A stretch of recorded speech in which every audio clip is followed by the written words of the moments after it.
Tonight's Raising the Bar, we take a look at Superintendent Jesus Jara's choice to allow random searches for weapons at schools. 12 students in the Valley have been caught with guns this school year alone, but some are wondering if the policy is really working. 13 Action News reporter Brian Callahan dives into the issue and other ways the district is working to keep weapons off every campus.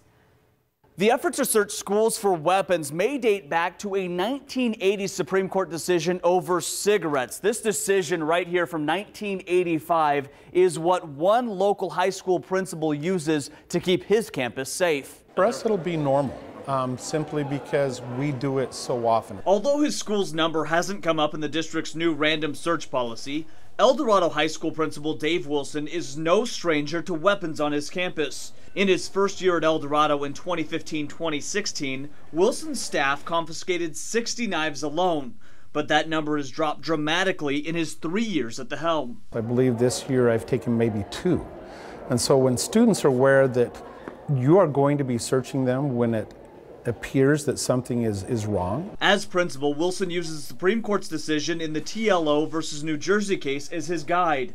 The 33-year-old ruling says school administrators need only reasonable suspicion to search a student's bag, not a search warrant, because there's a reduced expectation of privacy on campus. The goal is to keep our students safe. It's not to intrude upon their rights. While Wilson has used that ruling his entire career, CCSD Superintendent Jesus Jara made random searches a part of the district's policy in October after seeing a spike in guns on campuses at the beginning of the school year. If our kids don't feel safe, they can't learn. Since that announcement nearly 4 months ago, only 3 guns have been found on CCSD campuses, 2 of those at Basic High School on the same day. We've made it very clear with students that we won't tolerate weapons on campus. But is the drop because of the searches? Even district leaders say it's too early to tell. The district has conducted more than a dozen random searches in the 3 months since that announcement, finding no weapons and confiscating just 1 item. We haven't found any guns. We did find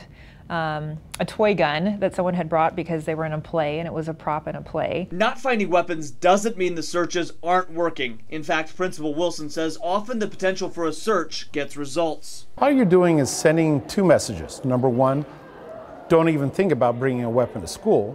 But number 2, for those students who see it, they say, you're trying to keep me safe. Thank you.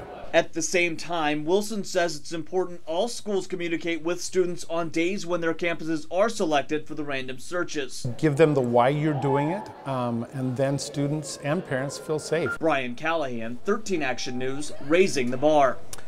Yeah, certainly there's a lot to this issue. So if you do want to read the entire full policy, we do have that link to it. It's on our website along with this full story at ktnv.com.